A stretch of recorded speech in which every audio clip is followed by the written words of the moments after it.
1 in 5 Americans suffer from chronic pain. Many are now using CBD for relief. Activists are hoping pot could be legalized nationwide by the end of 2019. When you look at premium cannabis, the Illinois House approved legalizing recreational marijuana. Welcome to The Budding Report, a weekly show centered around all things cannabis. Please join us in welcoming our host, Charles Horton, and his co-host, Melissa Nasits, as they share the latest in cannabis news, conduct interviews with top leaders in the cannabis space, and promote some of the latest in science and innovation. And now to our host, Charles Horton. Good morning, everybody, and welcome to the Budding Report. It is a cold, wet day here in Dallas. I hope it's warmer where you are. I know a friend of mine's down in Florida on the beach in 88-degree weather, and it's 38 degrees here. Welcome, Melissa. How are you doing today? I'm very good. Always good to be here, and I enjoy the colder weather. It's time to bring out the boots and the jackets, so I'm ready for the switch. You know, when I like the cold weather the most is at night, snuggling. You know, I turn my heater all the way down, and I have my blankets all around me, and I love that. It's your birthday. It is. Congratulations. Thank you. Happy birthday. Thank you, thank you. 29th birthday for Melissa. Yes, plenty of those anniversaries of the 29th birthday, but we won't go into that. When I would ask my grandmother how old she was growing up, her answer was always 39 and holding, but I think nowadays it should be 29 and holding. Oh, I'm good with 39. Well, yeah, I'm good with that at this point. Chris, how are you doing down in Austin? Did the cold front make its way down to you?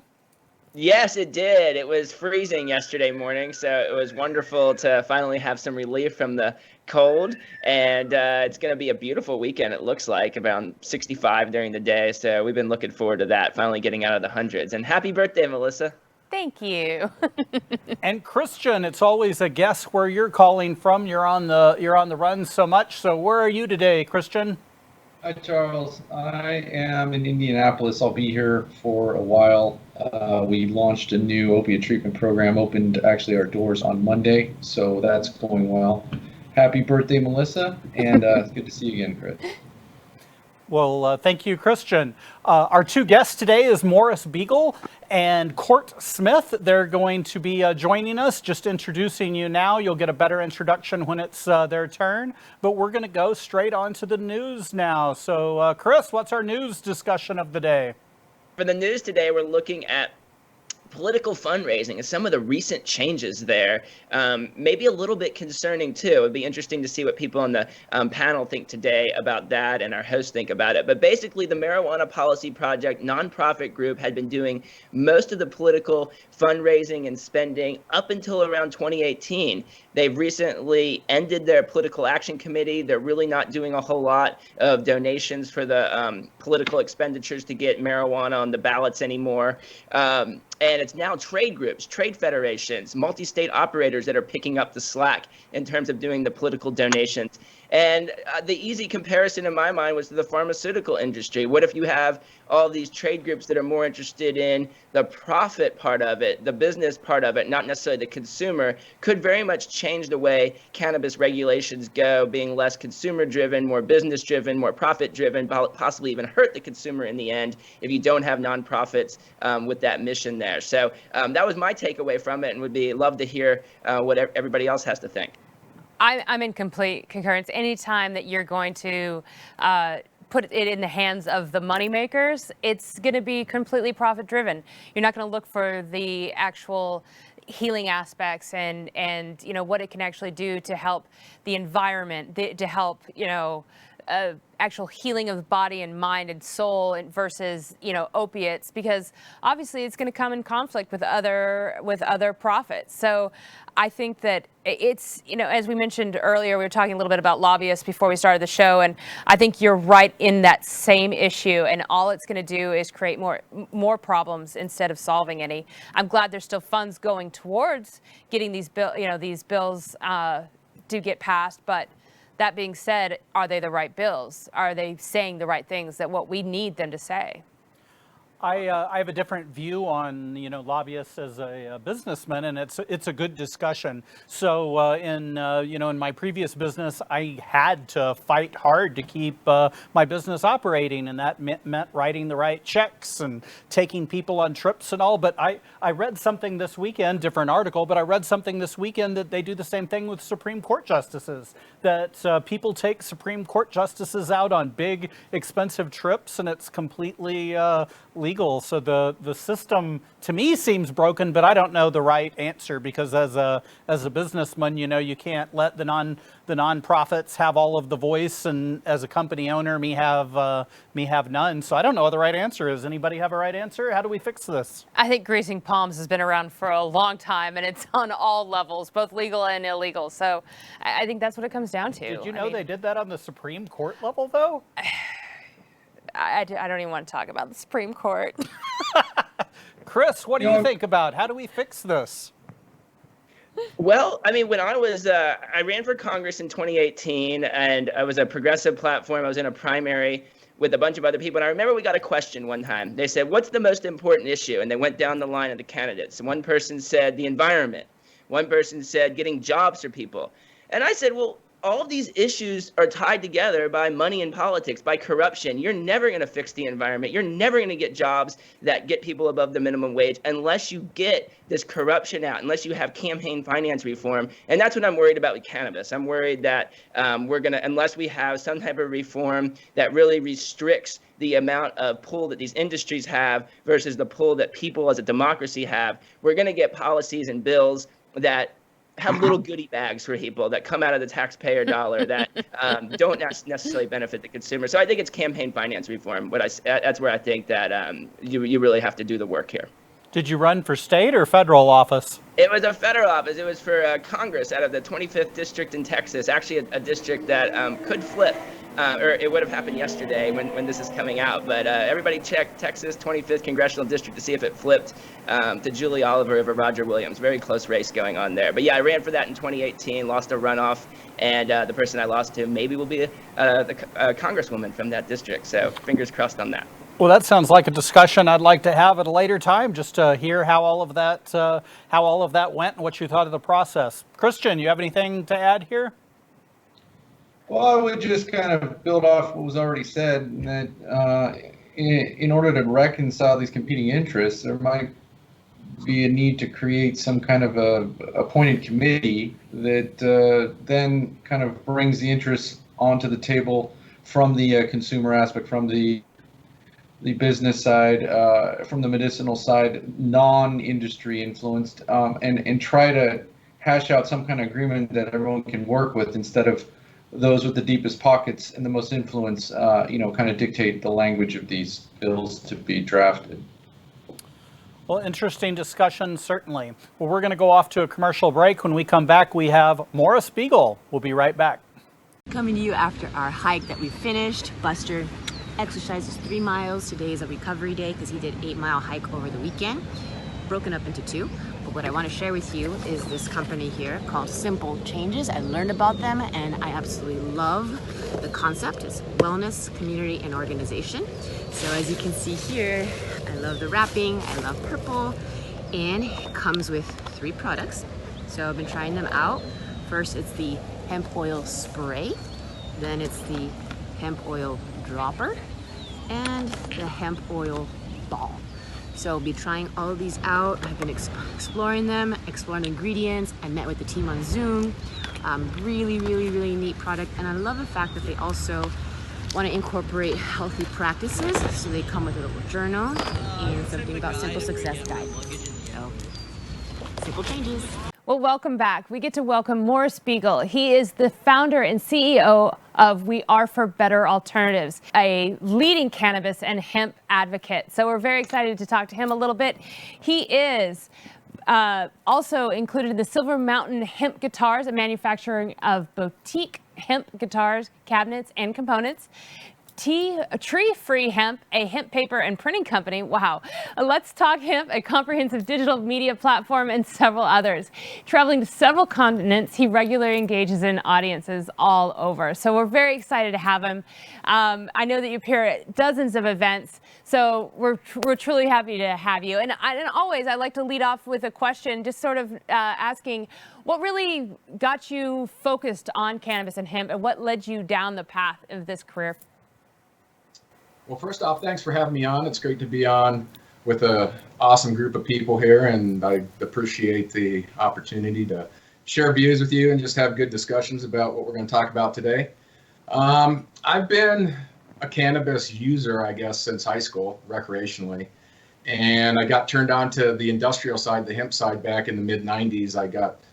I moved back from California to Colorado and read a book called The Emperor Wears No Clothes by Jack Hare, which kind of opened up my eyes to all the different things that cannabis does outside of the smoking, recreational, getting high standpoint, from being able to build guitars and guitar cabinets, which I've got right behind me, and make paper, build houses. It's also a superfood with the hemp seeds and the protein powder. And from there, I've really been in the music industry for a long time, and the music industry kind of went south with the digital side of things. I was in the physical media business doing CDs and DVDs and physical distribution, and here comes Napster and MP3 and peer-to-peer file sharing and then Amazon and all of this, and that really decimated record stores and just the physical media business. And so here in Colorado, the medical side of marijuana started to happen really in kind of 2008, 2009, 2010, which at that time I got a medical card. I had a back surgery back in 2001 and was using pharmaceutical drugs to kill the pain along with alcohol, and found out about medical marijuana outside of the recreational side and stopped using all the pharmaceuticals, and it's been great since then. There really is medical benefits from a pain standpoint in managing those type of situations. And then in 2012, Colorado passed Amendment 64, and within Amendment 64, it allowed Colorado farmers to start growing industrial hemp. So we were the first state in the country to implement an industrial hemp regulation situation here in Colorado. And in 2014, the farm bill that passed allowed states to start implementing pilot programs to grow industrial hemp. And from there, it's just been balls to the wall with the hemp industry taking off and CBD blowing up. And here we are in 2020, and hemp is legal, quasi. We still have the DEA involved, the FDA involved, and regulations are still an issue. And we were talking about lobbying before with the groups, and on our side, it's different than the marijuana side, but we've got a variety of groups that are in Washington, D.C. lobbying, and things are a bit fractured within our industry as well. And we're trying to get everybody aligned so we can get the DEA out of our situation. And it's totally under the USDA as an agricultural crop. And we can hopefully get the FDA on to approve CBD and cannabinoids as a typical dietary supplement and food ingredient. Without the pharmaceutical industry continuing to do what they do on the other side, which, they're not big fans of cannabis, and they're going to spend a lot more money than anybody in the marijuana side or the hemp side to make sure that they get their way. That's true. Well, your company does a lot of virtual and online events. Can you tell us a little bit about what we can look forward to and what we can expect with that? So one of the things that we did originally is we founded the NoCo Hemp Expo in 2014, which has now kind of grown into the largest hemp expo and conference in the world. It's really the MJ Biz of the hemp side of things. And going into this year, we were going into year 7, and at the end of March, and COVID hit, and it's like, wow, we're not going to be doing events this year, it doesn't look like. So we pivoted right to the cloud, and we did an Earth Day or an Earth Week event called NoCo Hemp Expo Presents Earth Week, and we bought into a platform that allowed us to do not only a virtual conference, but a virtual trade show. And we had a really good success with that. We had a lot of good presenters and panels talking about the current industry and taking a lot of the programming we were going to do in person online. And from there, we did another event in June, which was a summer solstice event, a 3-day virtual coming up January. We were going to do it in November. We had like a 3-phase thing we were going to do, but going into November and looking at kind of the climate where we are politically and socially, and I think people are getting burnt out with a lot of these virtual conferences, and there's just so many of them right now, and people are really kind of starving to get back face to face, and we're hoping to do that in 2021. But I think that the virtual side has been a great way for a lot of us to connect and meet each other. I mean, I'm meeting everybody here for the first time, and it's a great way to meet people, being able to pivot online, and you can connect with people all over the globe. So there certainly is a place for this, but I'm just looking forward to getting everybody back together under one roof, and you've really got a focused, attentive crowd that's not going to just jump off into some social media site or whatever, which is what they do on these online virtual conferences.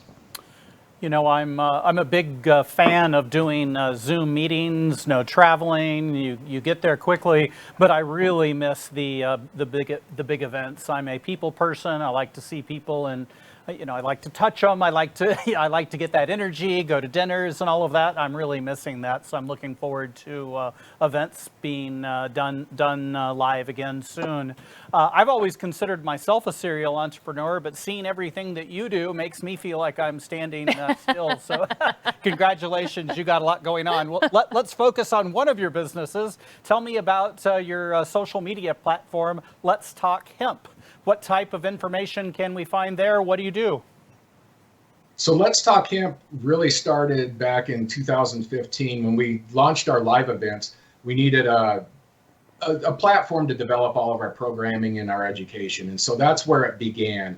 And from there, we built out the website where it really is a publishing and news platform the last couple of years. So it's really about hemp news, business, lifestyle, and education. And so anything that's going on in the hemp world, we're either producing original content or we're curating content from various sources, other industry news platforms, places from like CNN and HuffPost and Los Angeles Times, and any place that's really writing about what's going on in the hemp industry, we'll curate that and put it out in a weekly newsletter.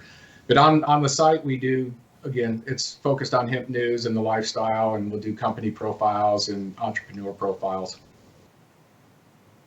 So with more and more focus on sustainability, how can you advise our audience to incorporate sustainability with using your companies, One Planet Hemp, Silver Mountain, and Tree-Free Hemp? Well, one thing that I don't think people really understand about hemp is an ingredient. And we like to say it's the ingredient of the future because it can really go into almost any type of food that you could think of. It can go into cereal. It can go into meatless burgers or burgers that have meat. It can go into energy bars. It can go into drinks. So from a food standpoint, it is a superfood. It's a super nutrient. So it can go into the food side of things. And from an industrial standpoint, like you mentioned, we have tree-free hemp paper. And hemp was the very first material that was used in paper back in China 2,000 plus years ago. And while hemp was a main ingredient of making paper up and through the beginning of the 20th century, certain technologies, the cotton gin came along and jute came along, and then here came the Industrial Revolution and timber and all of this. And basically technologies came along that displaced hemp in this supply chain for making, for paper or for textiles and fabrics. People were making t-shirts out of hemp or not t-shirts, but clothing out of hemp for literally thousands of years, or sails and ropes. And we're just coming back to that now. Again, it's been displaced because of the Industrial Revolution, because of timber, because of petroleum. And literally, if you look around your house, your apartment, wherever you're at, most everything that's in here literally could be made of hemp or have hemp as a component. And hemp is a crop that's good for the soil. It can be grown organically and regeneratively with very little pesticide or herbicide or fertilizers. Not that that's the case in all soils, because it's not, a complete miracle crop, but it is easier on the environment. And it sequesters carbon, it brings it back down into the soil, which is an issue with our planet right now, is we've depleted our soil from carbon. And here's one solution that can help with that. We don't need to be chopping down our forests. We don't need to be sucking resources out of the ground with fossil fuels when we can be growing a lot of this with crops like hemp and flax and canap. I just think it's one of these things that people need to take a look at moving forward, because from an environmental standpoint, this crop can really surround us in our everyday lives. So Morris, let's talk about the hemp revolution. Why is it important? Why is the hemp revolution important? Well, because we're in a climate crisis. And I think that first and foremost, hemp has been suppressed for 80 years. We've had prohibition for 8 years for cannabis.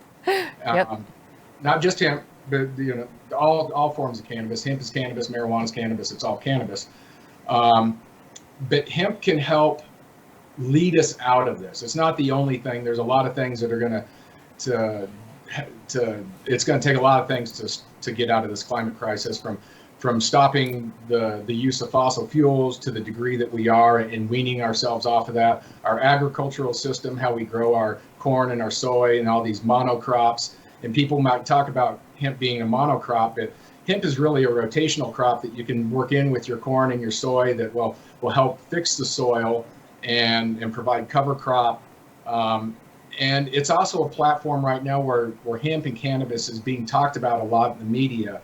And it's an environmental platform to look at all the things that we're doing around us that are detrimental to the environment. Because if we do not fix this environmental issue, and we do not address climate change, this pandemic is just going to be a drop in the bucket compared to what we're facing. And we're seeing it right now. I'm in Colorado. We have had fires like never before.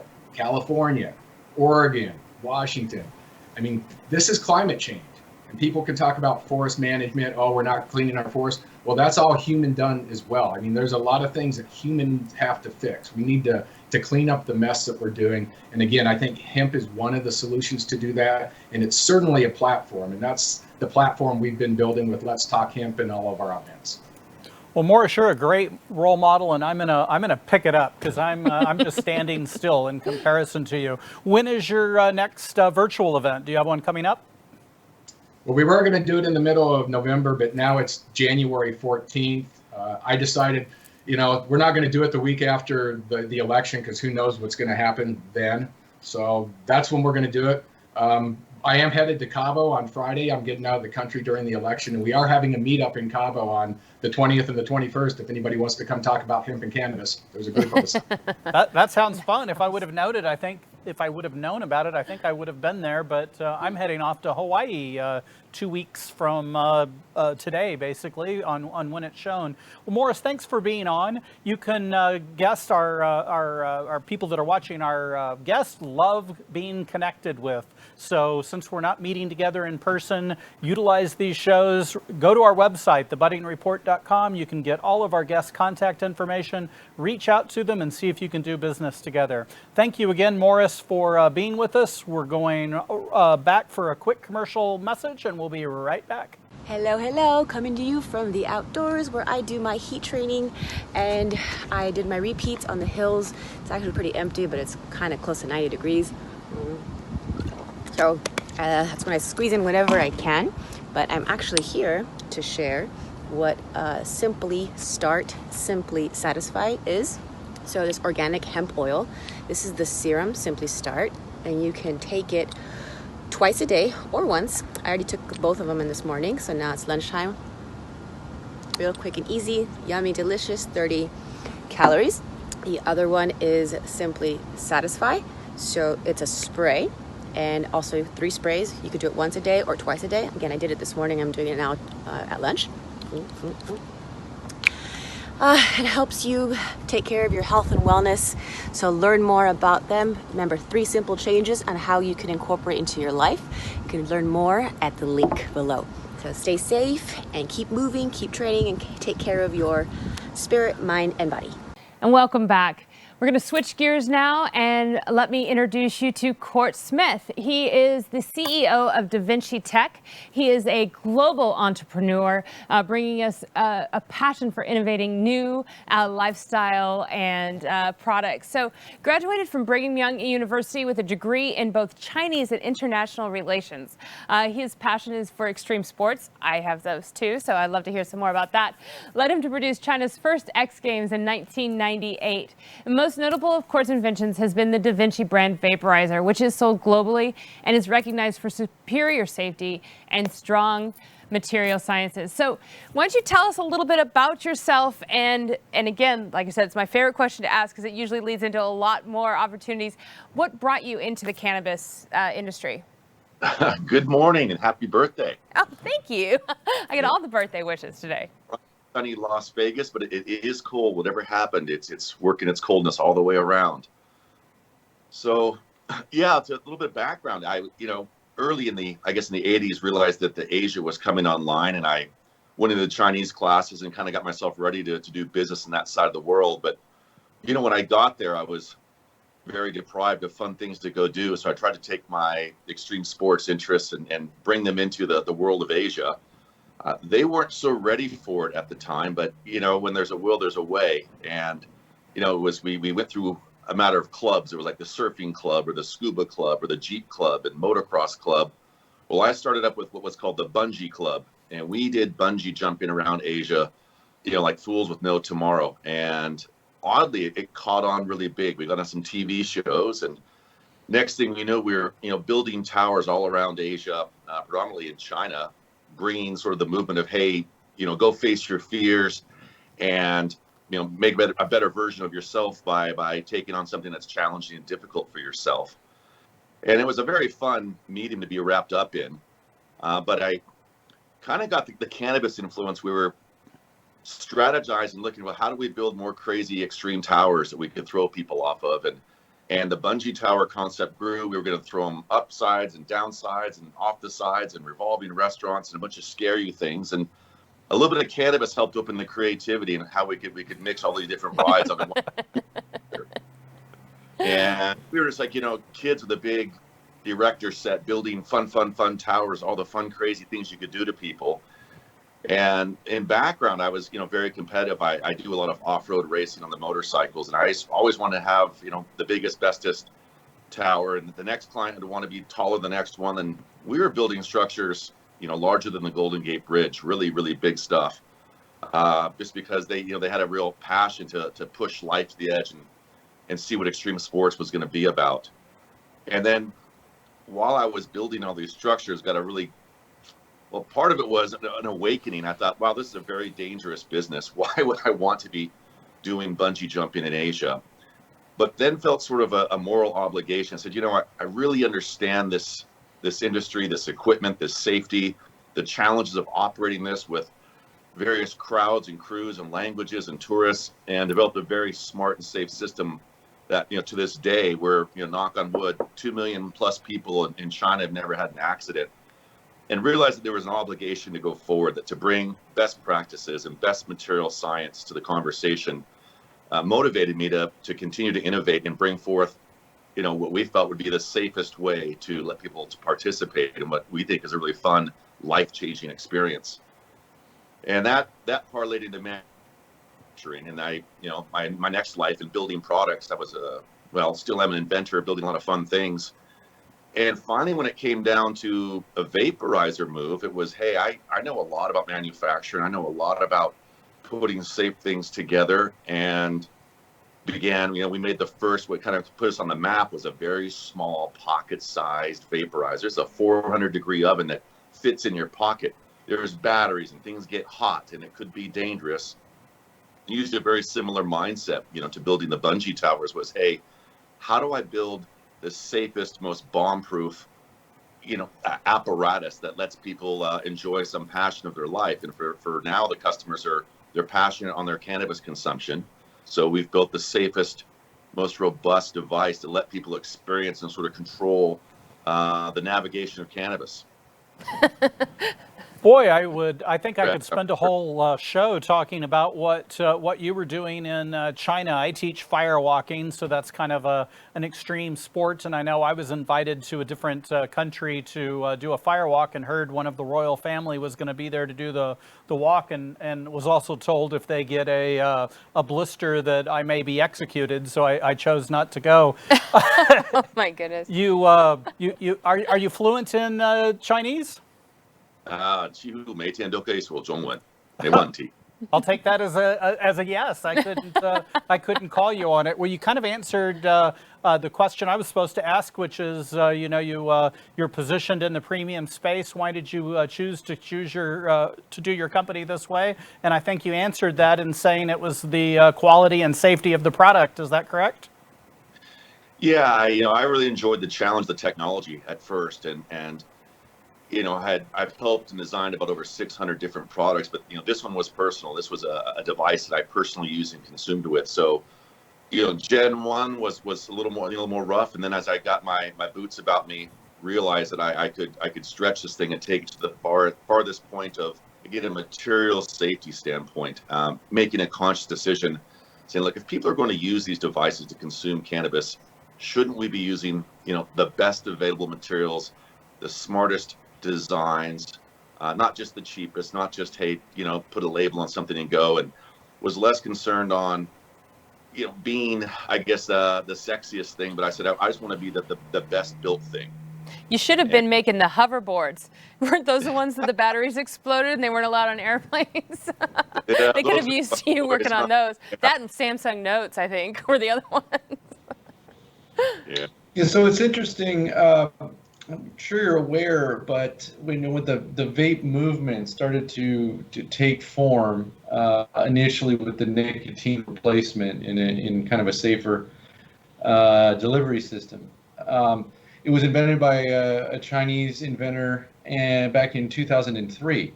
And I followed it a bit. I got involved with my own interest in vaping probably in 2013-14. And I know that it was gray and it's become more and more regulated. And so I'm wondering at this point, since legislation is constantly changing, how you feel this has and will affect your business. Great question. I was, earlier we were talking a little about regulatory bodies and what's up with our government. There was one common thread I was going to add in that, and that is greed. The personal interest in greed, that no matter what we're doing, we can kind of bank on that our regulatory bodies will act selfishly. And most notably, we could spin about last year's vape gate and all the health concerns of vaping, but one that really caught me by surprise was in the cannabis industry. We have been, marketing and identifying ourselves as a non-nicotine product. We don't carry nicotine, we don't sell nicotine. It's on the packaging. This is not for use with nicotine, but yet the Tobacco Tax Bureau continues to climb into the cannabis space. With some crazy regulations. I think this last year, there are now taxes in a number of states. I think in Maine and Northeast, you've got some taxes at 95%. Here in Nevada, 30%. So they said, well, we don't really care what you are, but if you have the word vape in it, we're going to tax you as a tobacco product. And they put a really heavy levy. And I think they've crippled a lot of businesses and a lot of people's options to advance this technology and conversation, just because it's greed. This has nothing to do with tobacco, but someone can put their thumbs into it. They said, any part that has a atomizer, cartomizer, heating coil, or a battery is now a tobacco product. So I thought, well, then shouldn't matches and a lighter and papers and pipes and all that stuff be, taxed at the same rate? But at any rate, that's just, greed is something we're going to deal with going forward, and hopefully that greed will bring some goodness. I think that with the FDA pushing for cleaner tech, and they're now, I think Colorado, thank you Coloradans for mandating there'll be testing beginning in 2021, so the safety and the vapor product itself will be tested for harmful contaminants to the user, and that'll set a new standard. That will drive people to clean up their act and to get a more healthy conversation about what's going on. Well, Cort, I love what you had to just say about greed. I mean, I think the number one thing we could do in terms of regulations is something to protect us from the politicians' greed. So what is next for DaVinci?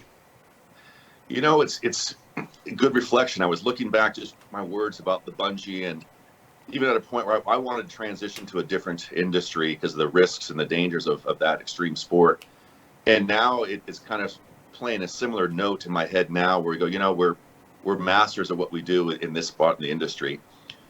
We are going to continue to build clean and responsible machines and drive the education around, you know, what materials are off-gassing, what temperatures are causing certain ailments in people. That we're sitting on a drove of information, education. It's a bit, again, our moral obligation to try to raise the bar. Hopefully the competition will push the bar even higher and higher, and the education will disseminate so people have a more informed view of how they're consuming or how they're viewing what cannabis can do for all of us. Well, Cort, thank you so much for joining us. We could go on and on and on about your business as well, and I'm looking forward to seeing more of you out there. People that are watching, please check out our website, thebuddingreport.com. Look up Cort, reach out directly to him, and ask questions, do business, see what business you can do together. Look forward to seeing you next week when our guests include Marie Montmarquette, co-founder of MD Numbers Inc., and Maya Ruffler of Canna One. Thank you very much for joining us, and we'll see you next week.